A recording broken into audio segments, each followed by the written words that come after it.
smoking weed is not the worst, but it can be a gateway. And I truly do believe that it is a gateway in some sense, because I could totally see myself being high at some party. And after the 90 days, I didn't have no craving for it to do it or anything. It's like once I made it a year, I was like, man, you know, maybe I can just try it. You know, man, this weed is different nowadays, man. I literally took 2 puffs and was wondering what was going on in my life. It was almost one of those things like, when does it end? Like, I used to willingly do this. I can't believe it. All right, guys, got Danny Brown here today. Thanks for coming on, man. Thanks for having me, brother. Yeah, out here in your hometown, Austin. I wouldn't call it my hometown just yet. Only been here a few years. Home for now. You liking it, though? You gonna stay? Yeah, I love it here. What makes you like it here? I mean, it's just coming from Detroit, it's just a healthier lifestyle to live here, you know? Detroit's cold, man. Yeah, I mean, obviously that too.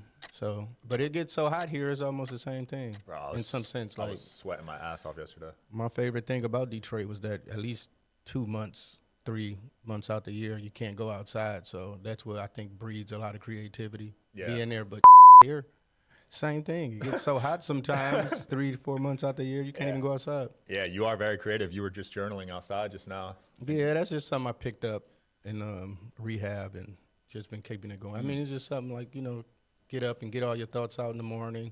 And kind of is almost like I learned it's kind of like a discipline thing too. Like if I put it down on paper, then I kind of have to do it, you know? So you're just writing how you feel. Just like a stream of consciousness, just writing out everything. That's cool, because these days it's hard to self-reflect because everything's so fast-paced. You know, people never just sit down and think about their day. Yeah, I mean, it's I wouldn't say it's more like a planning of my day, but sometimes like I just put certain things in there, like I have to record a song today. Yeah. And I don't know, something about it. When you write it down, it just makes it like you have to do it. Yeah. It sticks in my brain or something, I guess. No, it's powerful. I do it too. I have a gratitude journal. I have a little diary, and I have a sleep journal. What is that? I keep track of my dreams. Oh, okay. Yeah, I'm big I on mean, that. some of my dreams, I just can't remember them when I wake up. Yeah. And then it's just like I have a feeling. Well, like, once you start writing them, you'll start remembering them. So now I remember 4 a day. I be having like weird dreams that don't make any sense though. So it's like, I don't know. I saw you say on another show you had sleep paralysis. Yeah, a few times. Yeah, that's no joke. Yeah, I thought I was dying. Same. I didn't. Yeah, I had it a few times. But it happened once when I was like a teenager. And I wasn't like drinking or doing anything then. But the last time I had it, I was like, you know, I was partying and stuff. So Yeah, I had it when I was a teenager. Dude, the guy was choking me out. yeah, it's pretty much the same thing. Crazy. Yeah. Yeah, I thought it was real life. Yeah, like my mom, she called like the witch riding your back. It's like almost like some, I don't know, but it was definitely a scary thing to go through. Yeah. I mean, what is the basis? Like, do you understand it? Like, why does that happen? I don't think anyone fully knows, but I did find out my old house was haunted Oh, okay. recently. So I think that guy just didn't like me, or whatever that ghost was. Who knows, though? I believe in ghosts. I know that's a controversial thing, but I mean, I can't say I came across any ghosts. see, you're not. But I mean, I believe in energies and spirits, I guess. So I guess Spirits I do. are ghosts, right? You know, yeah. So Yeah, I guess I do in some sense. Yeah, I think when you pass, because I've had some close people pass to me, and I feel like I've felt them in certain moments. You know what I mean? Yeah, that's deep. Yeah, I know. We're getting deep real quick. Do you still sleep at 10 p.m.? Yeah, definitely. Damn, so you're super disciplined. 10 I is mean, super you early. know, I feel like I'm catching up. It's been many nights I didn't sleep for days. So, and then there was a point in time in my life where I couldn't get more than 4 hours of sleep. Jeez. So it's been really great. I mean, obviously I use a sleep aid now, you know. Cannabis? No, I don't smoke. I don't do anything. Oh, yeah? No, I don't even smoke. I used to smoke a pack of cigarettes a day. I don't even smoke Holy cigarettes. I mean, obviously I'm Zen nicotine pouches now, but Yeah, those are addicting, I heard. I don't, no, I don't smoke weed. I actually, once I became a year sober, you know, because I loved smoking weed. I still do love it, you know, but I was like, you know, I made it a year. And plus, when I first got out of rehab, it was real cool while I was in there. Of course, you in there, you don't really have no thoughts. But as soon as I got home, it was almost like what do I do? You know, because everything I did revolved around me smoking weed with it. Like if I'm recording music, playing video games, or just, you know, just chilling every day. So when I got home, it was really hard for me to sleep at night, all type of. So I was, you know, going to my therapist and stuff, and I was just talking to him a lot, like, you know, just asking him questions about it. And he was like, man, at least make it 90 days, you know, while you in the free world. And, you know, if you still feel the same way, probably, you know, smoking weed is not the worst, but it can be a gateway, you know. And I truly do believe that it is a gateway in some sense, because I could totally see myself being high at some party and somebody like, yo, you want a drink? And in my high brain be like, one drink ain't too bad. And Yeah. before I know it, I'm back in the loop. But so I did give it 90 days, and after the 90 days, I didn't have no craving for it to do it or anything. But I was on tour, and everybody around me smoked weed all day. So it was like once I made it a year, I was like, man, maybe I can just try it, But man, this weed is different nowadays, man. I literally took 2 puffs and was wondering what was going on in my life. It was almost one of those things like, when does it end? Like, I used to willingly do this. I can't believe it. So I'm glad I got that FOMO out the way. Yeah. So I don't even have no desire to ever smoke weed again. Dude, it's too strong now. It's like probably 10 times as strong. Yeah, because the weed I grew up as a kid smoking, it just make you sleepy and probably eat some bad food or something. But now this weed is almost like doing. Man, No, so. the has you questioning existence. Yeah, so it's real. I just was like, so I'm glad I did get that out the way with. So now anytime I even think about smoking weed, I just remember back that time in that Seattle dressing room where I was going through my whole life, Yeah, I had to stop with the edibles too. Yeah, I used to love edibles. I used to love them, but I was up to taking like 1,200 milligrams a day. oh my Yeah. gosh. Dude, Yeah, if I but that was around the time, like I said, I was only getting like 4 hours of sleep a night, so it was really helping me sleep good. Dude, if I take 10 milligrams, Yeah, I'm sure I'll be the same way now, 1,200 is insane. Damn, so weed was a huge part of your life growing up. Yeah, I smoked weed. I mean, I dabbled with it in my teenage years, but at least every day of my life since I was like 18. And did you feel like it helped your creativity? I thought so then, but now since I'm not using and I'm way more creative than ever. So I feel like if it was anything, it was clouding my, it was blocking my creativity. But Wow. So I'm impressed with myself to be able to do what I've done, as much stuff as I used to do. That's interesting because there's a lot of artists that say it helps. I mean, I would take a lot of Adderall too. So That's a whole nother demon, dude. Yeah. Adderall, you're not eating all day. You're just, it's almost not like sleeping, just everyone's taking, what's that, Ozempic now? yeah. It's everywhere. Yeah, We don't need it. We're I'm skinny. too skinny for Ozempic, Yeah. Yeah, I've been skinny my whole damn life. You Yeah, too? same. I mean, I'm a little skinny fat. I get them a little penguin belly every now and then. Yeah. I mean, I'm dropping ever since I've stopped drinking. Obviously, Yeah, so you're done drinking completely? Yeah, that was like my main focus of going to rehab, because moving out here, I was moving out here to get sober Wow. and to clean up. I feel like your environment is everything, and in Detroit, being around my friends and everybody, it would have been really harder for me to, to get clean. But I moved out here, and I was away from the blow and stuff like that. But I would go out drinking all the time by mistake sometimes, because we was living downtown, and I could just end up going to like the Whole Foods, and before I know it, something in my alcoholic brain was like, just stop at this bar and have a drink. And before I know it, it's been 10 hours I've been at this bar, and now I'm doing blow with a random stranger in the bathroom. So it was like, it's gonna find you if it needs to, Damn, that escalated quickly. There's a lot of bars out here, though. Yes, I'm saying, but I just don't even, I kind of just don't even really put myself in that situation no more. Yeah, environment's important. Why do you think you wanted to drink? Like, was it a coping thing? Yeah, definitely. I probably wasn't too satisfied with where I was at in my life, but at the end of the day, it was pretty much all my own doing from my alcoholism and my drug abuse, That's crazy, So because it you was- had a lot of success and notoriety, but you still weren't happy. Yeah, I mean, I think everybody always feel like they want more, but I at the end of the day, I really just believed that I was a drug addict. I was I was alcoholic. So you can't really get all your blessings when you clouding yourself like that, clouding your judgment too, and ruining relationships, being fucked up all the time. Yeah, you see a lot of people with that lifestyle actually end up in rehab or something serious. It's I mean, crazy. it starts out fun, and before you know it, it's not fun anymore. Yeah, I'm not a partier, to be honest. Yeah. I I mean, you don't have to be. If you really, I mean, once addiction grabs you, you're doing it by yourself. You don't even got to party no more. I would say I'm addicted though, just to like success and networking. Yeah, that's great. Business. That's the best way to be. Yeah.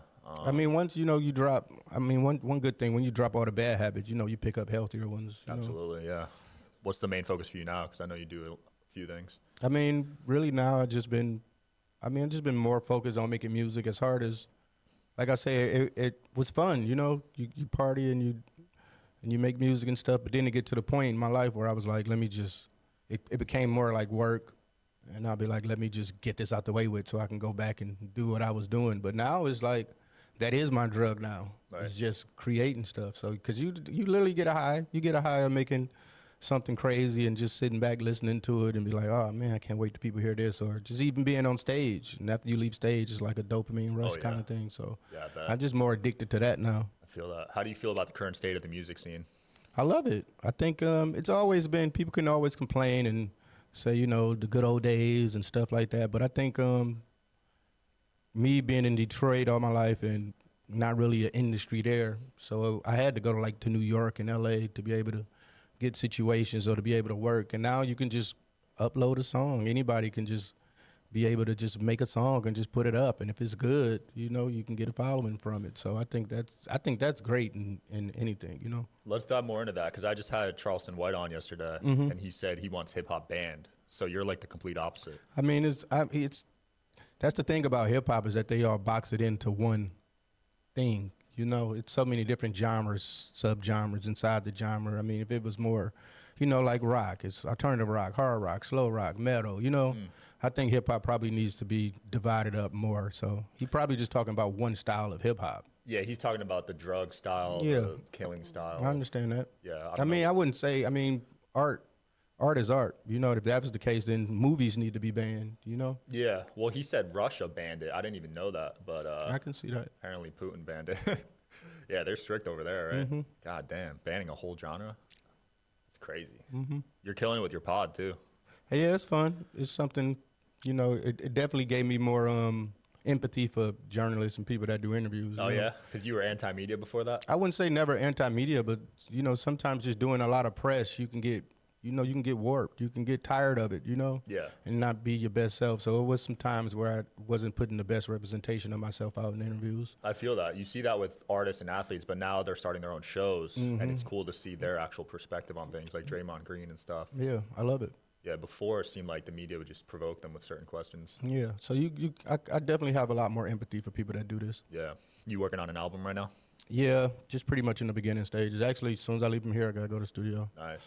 What's that process look like when you want to start one? Like, how long does it take on Right now, it's just pretty much throwing everything to the wall and seeing what sticks. And then after a while, you know, you're starting to see what works and start to craft around that.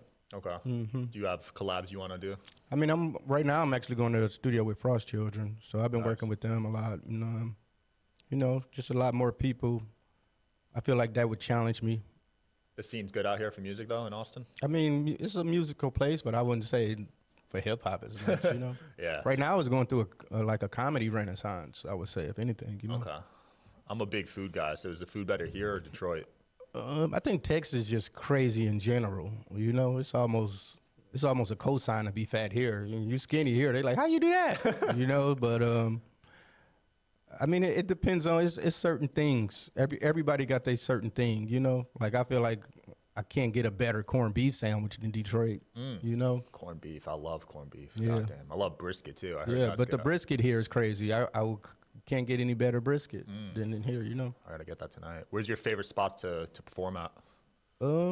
Cities or I mean, I stadiums? always loved being in Europe because I Europe? got more of. I mean, I've just been so like London. You know, my record labels there. I've been so.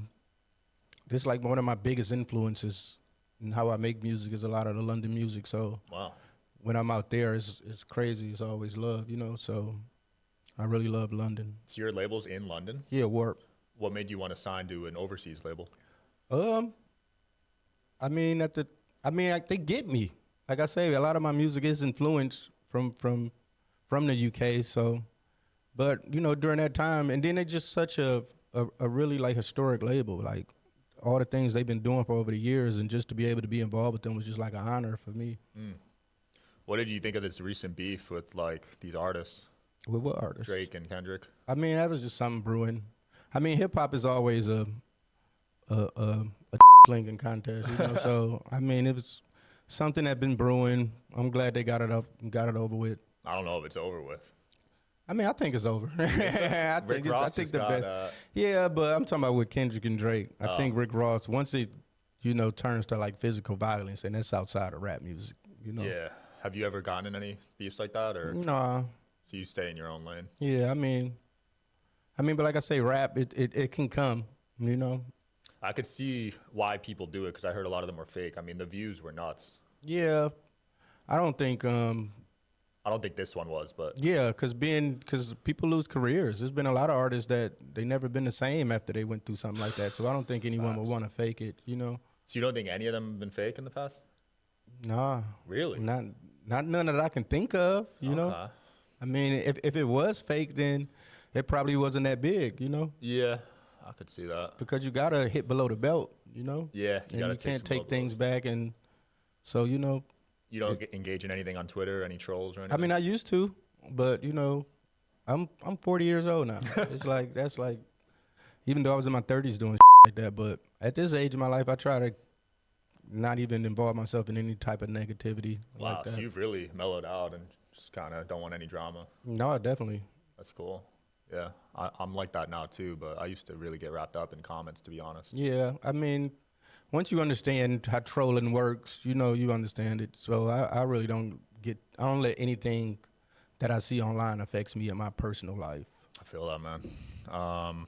Any upcoming performances or? I'm actually going to Detroit this weekend and opening up for Redman and Method Man. Nice. So been a huge fan of them all my life, so it'd be real great. I actually met them a few times, so it's pretty cool. That's cool. Who are your biggest inspirations for your music, you'd say? Nas has always been my favorite rapper, you know, but like Dizzy Rascal is like one of my hugest influences on me. I would say MF Doom and Andre 3000 and Prodigy from Mobb Deep. It's like my top 5, you know. Then of course like Ghostface and E40, but you know they can all switch to 1 to 5 or whatever at any given time. So you got a little old school taste. I mean, I'm old.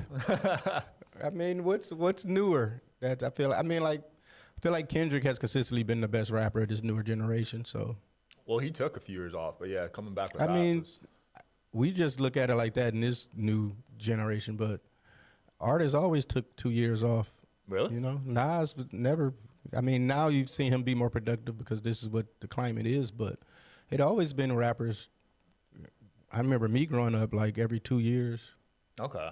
See, I like that more actually, because then they actually have time to think. And I mean, you can get the best project out of them that way, and then it also give you time to miss somebody, and it also gives you time to grow with the album that you got from them. agree. You know, when someone releases music so quick, it's just you obviously know they didn't have enough time to sit with the music to see if they really like it. There's nothing worse than putting out a song, and now you on stage and you're like, I don't really like that no more. No, you know? 100%. Because now these labels, I don't know if it's the labels, but I feel like artists are dropping an album a year. I mean, that's just them. I'm pretty sure labels don't want that. Oh, they don't want that. Yeah, Okay. they want to put out the best possible project that they can. Yeah. it You know, sucks, that's why you though. see a lot of artists always complaining like I can't drop music. I can't drop music. I mean, the best thing to do is, because I learned this from working with Q-Tip, is that you need to give the music all the love it can possibly get before you put it into the world. Because once you put it out there, you can't take it back. So the best thing to do is sit with it, post. You know, always tinkering with it, do something. Like I'll sit around with a song for a year or 2 years before I even think about releasing it. And do you have people you send it to get honest Yeah, feedback? I've been, you know, my A&Rs and my manager and stuff, but it's almost like if you can sit around with a song for 2 years and you still love it the same way as when you first listened to it, then you know that's something banger. you can put in the world, you know? Yeah. Wow, I didn't know that much time went into your stuff. That's Yeah. cool though. There's Yeah, a lot probably- of people that are just Yeah, I dropping shit pretty so- much put out albums every 2. Sometimes this last album I think took 4 years maybe. 4 years. Mm-hmm. Wow. You ever have songs that just popped off that you didn't expect it, or? Yeah, I mean one of my biggest songs, Grown Up. I mean, I just made that song in like 15 minutes. It's almost one of those things where you be like, what? You know, because sometimes, like I say, you spend so much time on a song and making music, and then you can just do something so quick, and that becomes like your biggest song. It's like great. But I think that's just lightning in a bottle. You hear stories of that where like their artist's biggest song, they wrote it in like 10 minutes. I mean, it's lightning in a bottle for the most part. Yeah. But you still want to be able to have that groundwork of really solid material that you can always fall back on, you know? Do you ever go through writer's blocks? Yeah, but I believe when you're writing about your life and you're telling the truth, you can never really have a writer's block. Facts. Yeah, if you're not making up. Yeah, that's when you can't think of shit because you're trying to be the coolest and you're trying to say the dopest stuff you can possibly say. But when you're just writing about what you're going through and you being honest with your words and whatever you're putting out there, I don't think you can really have a writer's block with that. I like that. Yeah, I feel like people can sense authenticity better these days. But also sometimes I feel like if I do have like, just a creative stint, I think it's time for me to go live life so I can have something to talk about. Right. Yeah, because if you're just home all day. If you're just in the studio every day, and that's all you're doing, before you know it, you're just going to be rapping about rapping. Yeah. It's like those guys that read books all day. They never take action on it. 100%. Dude, it's been cool. Where can people find you and find where you're performing next? All my social medias is Danny X Brown X, and I just pretty much finished a few tours, so now it's time for me to make music. So I'll probably be chilling for a little bit. We'll link your podcast too. Thank you, definitely. Yeah. Thanks for coming on, man. Thank you, man. Yeah. Thanks for watching, guys. See you tomorrow.